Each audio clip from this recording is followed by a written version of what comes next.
Hello everyone, and welcome to the Riddle School Developer Commentary. Because it makes sense to make a developer commentary for a game that's 10 years old. I'm going to be playing through all 7 of the games, and most likely making fun of all of them in the process, because I'm a very self-critical person. And this one in particular I made when I was 11, so of course I'm going to be making fun of myself. For example, this main menu button. I don't think this was the first time I used it. I think I used it in a sprite animation called Mario Bob-omb Battle first, but I think it's a dumb joke. Just this button obviously proceeds to the main menu. That's not even really meant to be a joke. It's just supposed to be an explanation of what the button does. And I only put it there because I learned how to make this kind of button that makes something pop up whenever you roll your mouse over it, so I just wanted to use it somehow. And then these buttons, I think they were based on a Flash game called Tactical Assassin, which had buttons in the main menu that were bouncy and I liked them, so I basically stole that idea. Not that it's necessarily like a unique idea, but I just liked it. Also, gotta love the red text on red background. Terrible. And then the quit button doesn't do anything just because I didn't know how to make the game quit whenever you press that button, so I just kept it there as a joke. But anyways, let's begin. John Bro presents, because I was John Bro back then instead of Johnochrome now. I had to eventually change that name because, well, I wanted to change it because I thought that it kind of sounded too young, but also because there's someone already named John Bro online.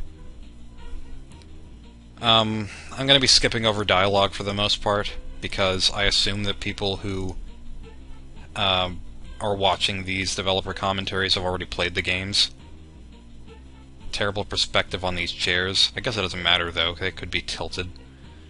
You might notice that a lot of things in this game are black and white, for no real reason. And I mentioned this in the Riddle School 5 developer commentary, but this game was originally going to be a madness game, which is why it says mathness on the wall, and like the desk is black and white, kind of like madness is black and white, and this back wall and these desks, and the doors whenever you enter the hallway are all black and white. And that's because all of this used to be black and white. I just colored in a bunch of stuff and then forgot some things. And it was going to be kind of terrible. I think the intro was going to be like, Phil was a madness kid, and he jumps up and shoots the teacher, and then the gun was going to be in the inventory, and it was going to be basically a Columbine situation, which would have been very offensive. But I didn't have any concept of what was offensive at the time. Also, there's a hall pass behind this locker. You can click here to get it without opening the locker, just because I didn't think about the hitbox. So that's something for all you kids out there doing your speedrun strats. Whatever. Oh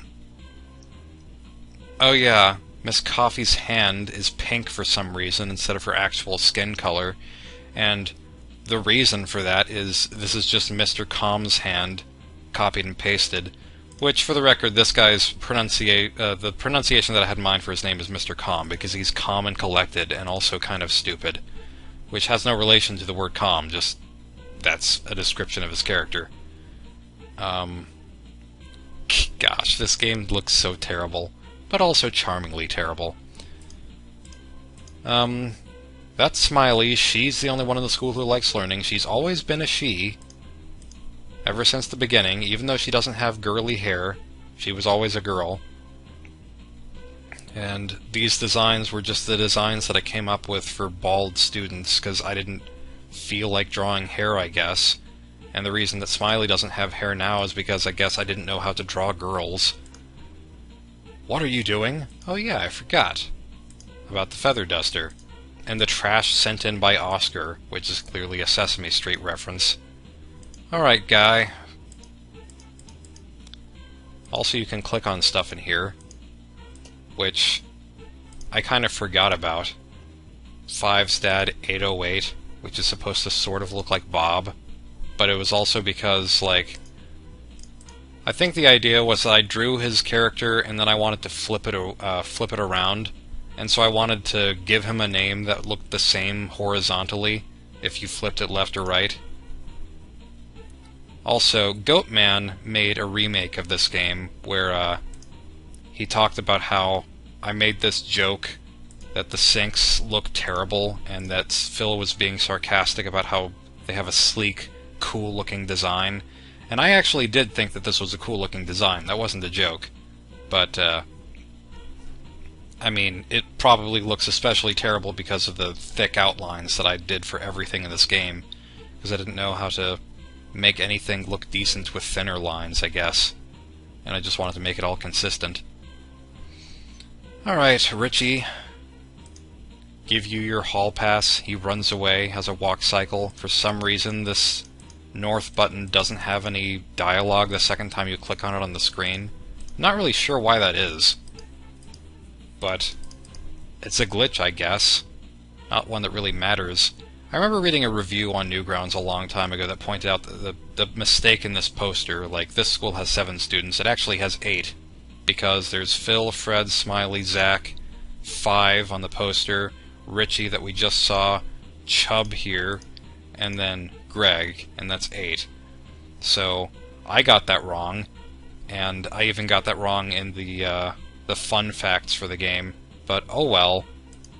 I just had to point out my mistake whenever I finally made Riddle Transfer 2, and it took place in this same school. I don't like this button. This south button, you can only click on it on the side, because the cookie machine overrides the hitbox. And I'm kind of surprised that you can click behind the cookie machine, like on the shadow. He actually points out that there's a toy car back there. I think it's probably because I had this idea that you would click behind the cookie machine and then plug it in, and I didn't know how to do that. But then I did it anyways for Riddle School 2, because I had a little bit more knowledge of how to make a game by then. So, okay. Instead of doing the whole cookie thing, you get $1. Box office.